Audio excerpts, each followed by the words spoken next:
Can you imagine actually being one of the few people that survived the Holocaust, the worst atrocity in history? Buckle on up as you are about to hear chilling stories and yet still messages of hope from one of the youngest survivors still alive.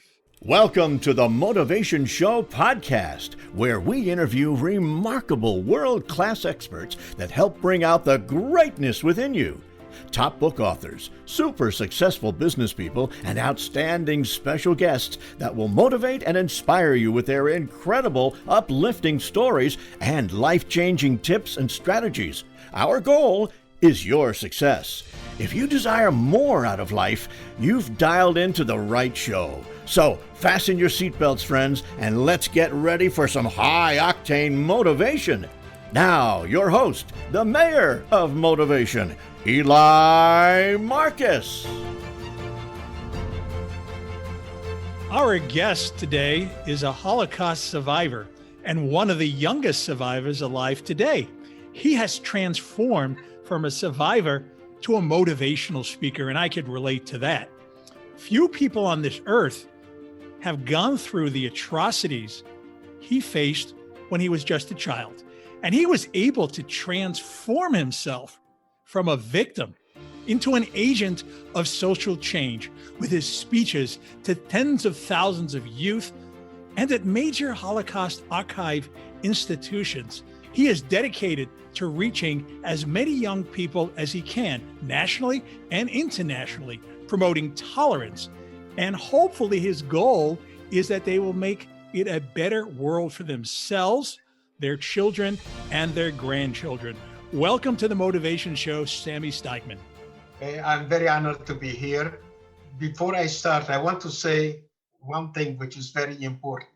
We have been through, still going through a very, very difficult time period.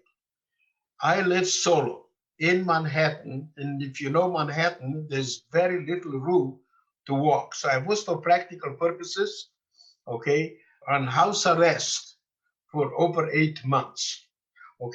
But what I want to tell everybody else was to sustain me throughout life, and it was to sustain me throughout this virus is my positive outlook in life.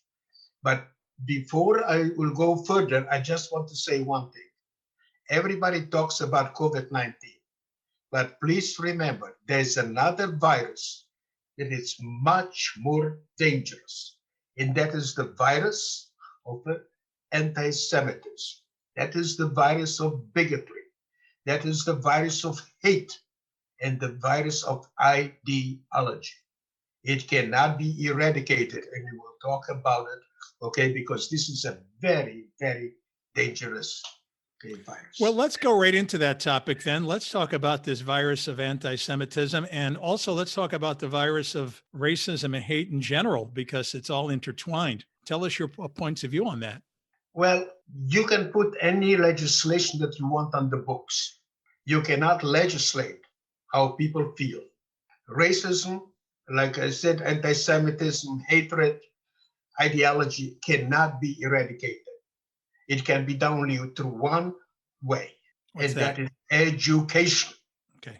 And unfortunately, what's happening right now in this country, instead of education, what we really have is people being programmed, and they are taught the wrong things. But I have two problems that we have to deal with. Number one is the fact that our leaders are teaching the young people not to take responsibility. Take a look what's happening in this country. Everybody blames everybody else. And I will tell you something about personal by myself. And the other issue is people have forgotten how to disagree in a civil way. And I believe very strongly in a dialogue. So we should not talk about slogans and not to be confrontational. Everybody today is emotional, talking through emotion. And that's bring confrontation. We have to have a dialogue. That's a very good point, that the emotions give over, and that's where people separate and they start to dislike each other rather than using the mind. That's a very good point. So, what I want to do is really get into the Holocaust. And not a lot of people today really understand really what the Holocaust is all about.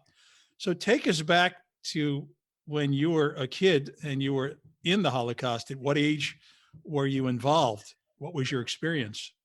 I belong to two generations. I'm a Holocaust survivor, but I'm also a child of Holocaust survivors. I was born in a city in an area called Bukovina, which was given to Romania. So therefore, we were not deported by the Germans. We were deported by the Romanians. And the camp, I was there from 1941 to 1944. When the family was deported, I was only a year and a half. And I will tell you how I survived. But what I want to emphasize is that in 1946, the Romanians allowed a small group of Jews, approximately 3,000, to repatriate. And my father was born in Romania proper. So he decided, okay, to choose the lesser of two evils. And he decided to go back to Romania. That's where I grew up until 1961, when the whole family finally was able to go to Israel, although my father applied for it in 1949.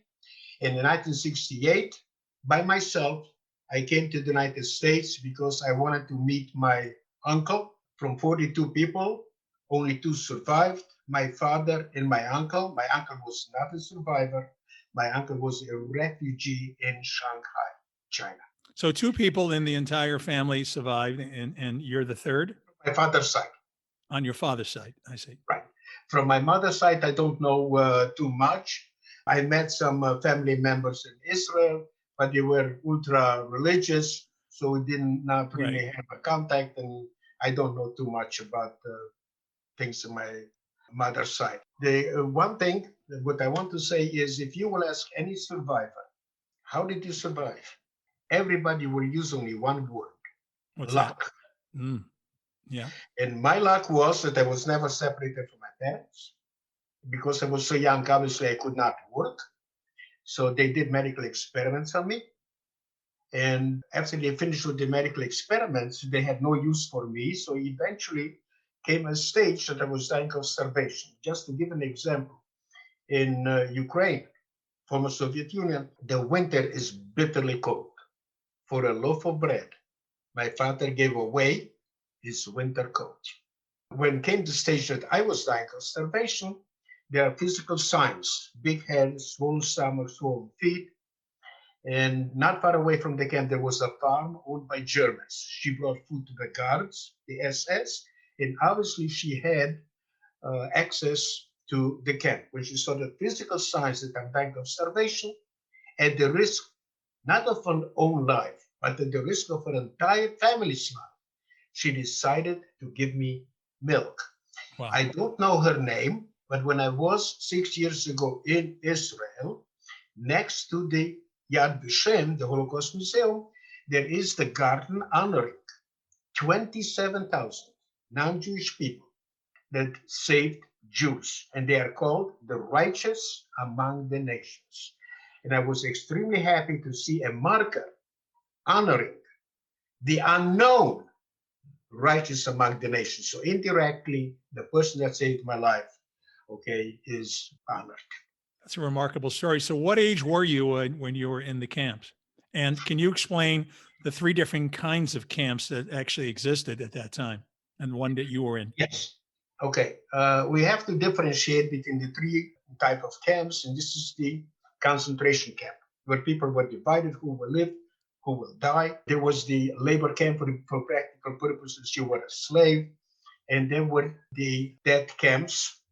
And in the dead camps, I want something to understand. Very few people know. In 2013, there were two articles, one in New York Times and one in the Daily Mail, actually, okay, in London.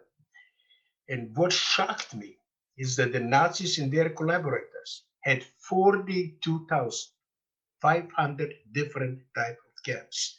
And I want everybody to realize one thing. From all of those camps, only 6 were actually dead camps. Auschwitz-Birkenau, Treblinka, Belzec, Sobibor, Helmno, and Majdanek. And I also want to make one other point, which is very important. I don't know about you. I don't know about the rest of the people that are watching the program. I personally cannot relate to 6 million. So to me, it's a number. We have to bring it to a common denominator. So I'll give an example. If you would stand on your foot and be silent for 1 minute for each Holocaust victim, you will be on your feet and silent between 11 and 11 and a half years. Yeah, that gives good perspective. Correct. And so what age were you in the camps? I was a year and a half when we were deported. In what year? 1941 to 1944. I see. And I was not even 4 years old when the camp was liberated. Now, the thing is, people want to know about medical experiments. Until 1961, the Holocaust survivors did not speak. They felt guilty, they felt ashamed, they felt like victims, and they wanted the children to grow up a normal life. I did not know until 1971, I did not know that I was subjected to medical experiments, but I was always in excruciating pain. But I'm coming from a generation that was very stoic, so you couldn't see it on my face. Even the doctors did not believe me, okay, when I complained about the problems. What's happening is that I suffered from head, neck, shoulder, and back issues, but it was not localized. Therefore, okay, they could not really find a specific cure. At the same time, the pain was constantly shifting. Okay, it could be in the lower back, okay, upper back, right, left. And the intensity was changed. It could be 7, 8, or it could be a 2 and 3. I had a friend of mine, a doctor. I used to live at that time in Milwaukee, and he took me to the hospital. And he said, I'm going to put you on traction. He did something for my neck, my back hurt. He did something for my back, my neck hurt. I said, can you do something that relieves the pain, okay, simultaneously everywhere? He said, no. So I said, thank you very much. You're my friend. I'm going home. So I used to be in very powerful, addictive medication, but I did not like the side effects. And about, I would say 25, 30 years ago, I decided to learn to live without the painkillers. I did not get addicted because I used it for pain and not for recreation. It took me about close to 1 year. But today, I do not use the painkillers. And how do you cope with the pain and deal with the pain? I learned to live with it. You learn to accept it? To some extent, what I do is I ignore it. Okay, well. I mean, it's there. I like that. I keep doing what I'm doing. Because the doctor, he was a friend of mine, and I asked him, what do you suggest? And he said he does not suggest surgery because for my back, because he said if something goes wrong, he can be crippled for life. Definitely did not want to do anything for my neck. Okay. So he said, okay, so what's your option? He said, I'll talk to you as a friend. As a doctor, you're not supposed to do anything. You're not even supposed to go to the sink. Okay. Because it will aggravate you with whatever pain you have. However, as a friend, I'm telling you one thing. Do everything for as long as you can. And that's exactly what I do. So I just ignore the pain. So not many people who have ever lived have gone through such a traumatic experience growing up. How do you view Nazi Germany, Germany as a whole, and how do you not stay in a mindset of hate? First of all, I firmly believe that the children, grandchildren, are not guilty of what their parents or grandparents did. I was in Germany, and as long as I lived with my parents, my father vowed to himself that he would never set foot in Germany, would never buy a German product, and I felt the same way. But only when I came to the United States and I lived by myself was I able to change my perspective. Okay, and I came to that realization that the children are not guilty. And I was invited to go to Germany. My first reaction was, I'm not sure. But then I said, you know something, since I believe that, let me see how I will react. And I went over there, and it probably was one of the greatest experiences. And I spoke in 4 major cities. And I told the kids, I want to make sure this is my mission here in Germany is different than the United States and any other country. I want to make sure that you will not feel guilty for what your parents or grandparents did. But do me a favor, okay? Do not follow in their footsteps. The other thing we were talking about motivation. I am saying the most important person in your life, maybe you'll be surprised, it's you. If you want to forgive somebody, first of all, learn to forgive yourself.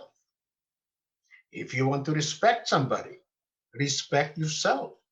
You want to be kind to somebody, be kind to yourself. And to give an example, I've been kind to many people. There was one person that was not kind to me, that was me. If I made a mistake, boy, why did I do that? Okay. There is also a saying that we are prisoners of our own mind. What, I don't know if you remember when the computers came out for the first time. And there was, okay, a saying, guy go. Garbage in, garbage out. Yes. What you put in your mind, that stays. You put in positive thoughts, okay, you will use positive words. You will have a positive attitude. You will have a better, happier life. You put negative thoughts, you will be a negative Well, person. Sami, a lot of people understand that, but they just can't let go. They can't let go of past hurts, that whether it's a family member, a friend, somebody who wronged them, somebody who said something bad, somebody who stole money from them. They can't let it go. They understand that they're hurting themselves, but they can't let it go. Speak to that. Well, let's go back to the thing that I said, okay, before, and that is taking responsibility. The people that put me being homeless, these were people that I trusted with my life. And I have many reasons to be angry, to be bitter, but at the same time, I decided to take responsibility for my own actions. And I realized one thing, they are not guilty. These are people that I trusted. I gave them cash. Okay, prove it. Who are these people that you trusted and when? Friends that I trusted. Okay. I gave them cash. Prove it. I didn't put anything in writing. Prove it. So what I said, I took responsibility for it. And I said, they are not guilty. They took advantage of my stupidity. By taking responsibility, all of a sudden, I find myself a free man. I don't have the need to blame circumstances. I don't have the need to blame anybody. If I would see those people on the street, they would say hello, I will answer to them. They're complete strangers to me. Completely gone. How do you forgive yourself? That, okay, by taking responsibility. I made a mistake. I said, okay, I learned from it. Okay. Maybe I was naive. Maybe I was too trustworthy,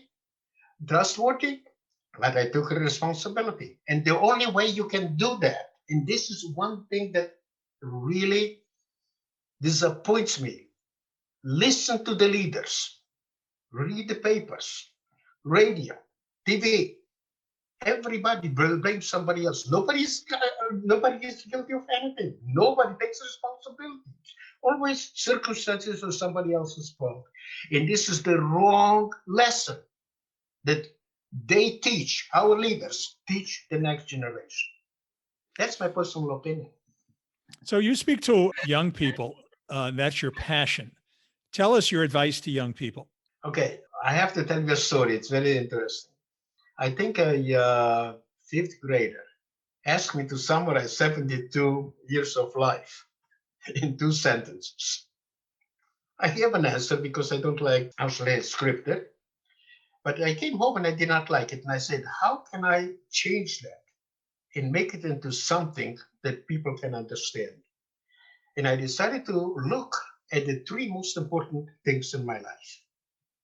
Number 1, being a father. It's an experience, it's the greatest high that anybody can have, but you cannot teach it. That's something that everyone has to experience. Number two, I knew hate, but not hate from here. That's easy to recover. I had it from here. So not from the mind, from the heart. Correct. That's extremely difficult. And I've been able to overcome it. Okay. Obviously, I studied, I read a lot, I tried to understand where I'm coming from, self-analysis. But the interesting part is today, I'm unable to hate anybody. And the number three that may surprise you, besides having my son, which I cannot see, and I cannot see my grandchildren, doesn't allow me. The most important thing, besides having my son, is being homeless. If I would have not been homeless, I wouldn't be here today. You also mentioned never to be a perpetrator, because anyone that hurts another intentionally and repeatedly is defined as a perpetrator. But most importantly, you have a rule. Do you want to share that rule, or should I share that? No, I can share it because when somebody hurts somebody, one time, that's not a perpetrator. It has to be done repeatedly and intentionally. But I don't want, when I go and I talk to, especially with the young kids, okay, because I start with fourth graders, I tell them, I don't want you to be a perpetrator, okay? But at the same time, I don't want you to be a victim, okay? What I really, as a victim, okay, I have a quote which I tell them: to be victimized is universal. Victimhood is optional. So what I'm saying is I don't want you to be a perpetrator. I want you to become an upstander. As also, I don't want you to be a bystander. As a bystander, you are part of the problem. And the Holocaust, in my opinion, can be summarized with two things. It's number one, bullying. You can bully a person, you can bully a group of people, and also by using words. And I will go into it later if you want to, because Joseph Goebbels, the propaganda minister under Hitler, said something that people do not understand or don't want to remember, don't want to understand. A lie told often enough becomes truth. Yeah. And that's what we have to do. That is my mission, to teach the young people to use the proper words. And I will give you an example later if you want to, okay, that we should not perpetuate false narrative. When somebody tells a lie, we should be upstanders and say that is a lie. There are some stereotypes that people make about all ethnicities.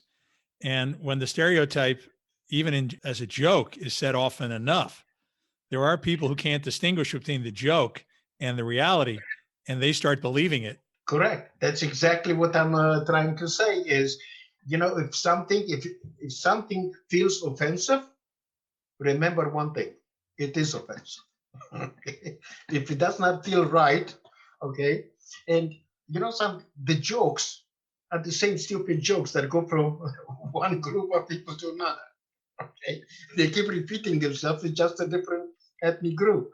But what I'm saying is we have to stand up. And if you want to, I can give you a couple of examples that has to do with the United States, and a couple of examples that has to do with Israel, because I lived in Israel. I served in the Israeli Air Force, and I'm a very proud Jew. Please go ahead. Please share that. Okay. I'm talking about leaders. I do not attack people, but I will attack what they say. And somebody said, okay, you probably know who I'm referring to, that Holocaust is happening in the world. And that is a lie. There is a big difference between genocide and Holocaust. And what's that?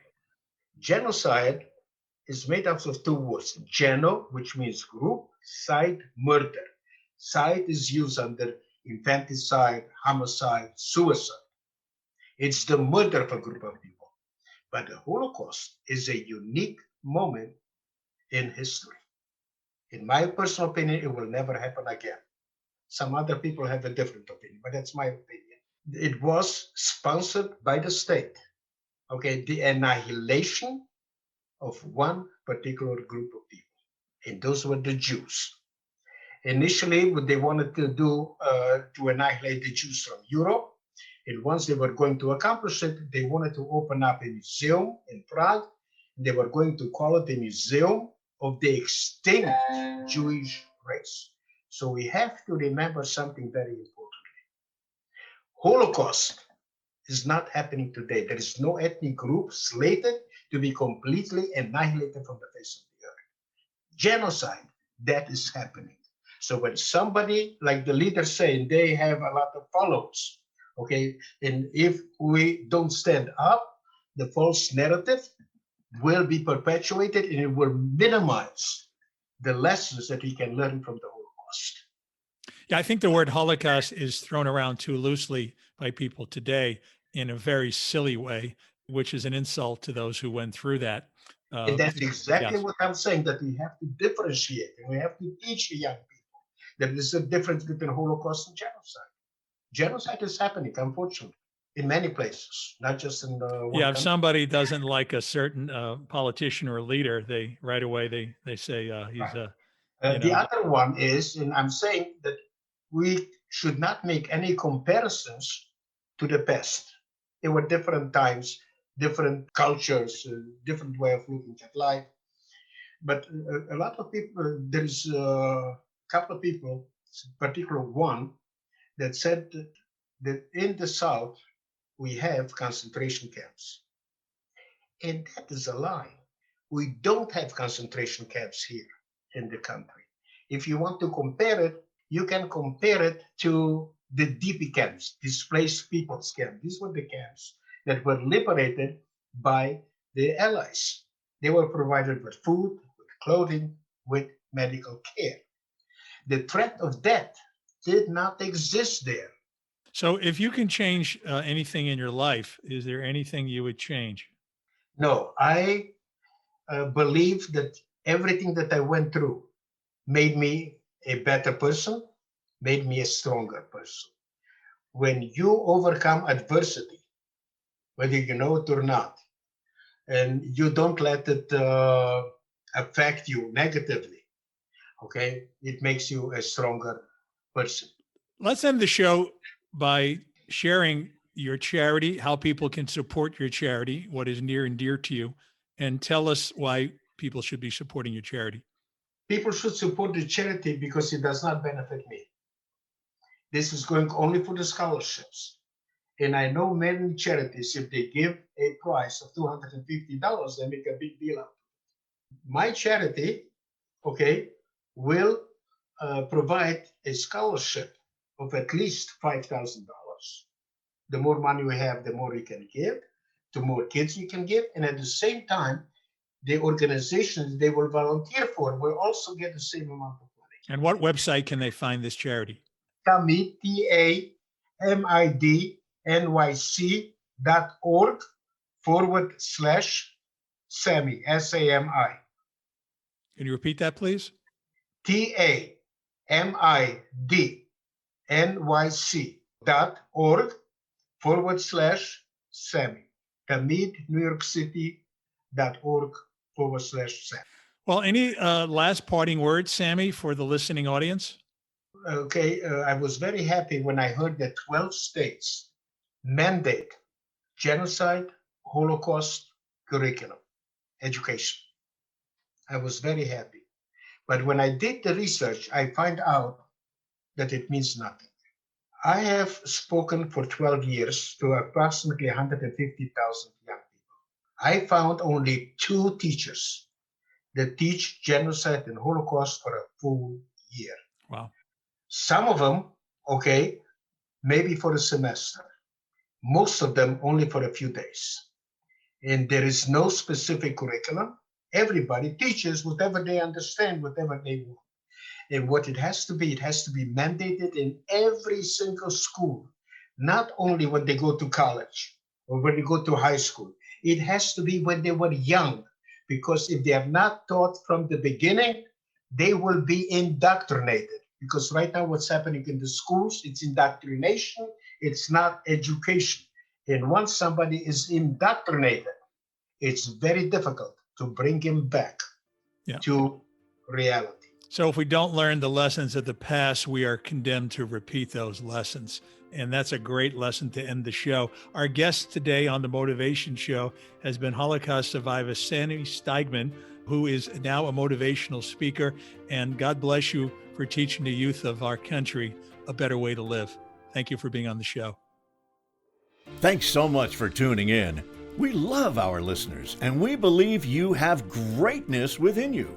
If you like the Motivation Show, we appreciate you subscribing, rating, and reviewing us. Check out EliMarcusSuccess.com to hear more inspiring shows and to read our motivational blog.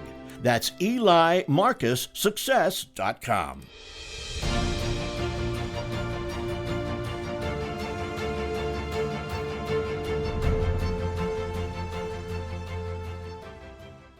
This podcast is a part of the C-Suite Radio Network.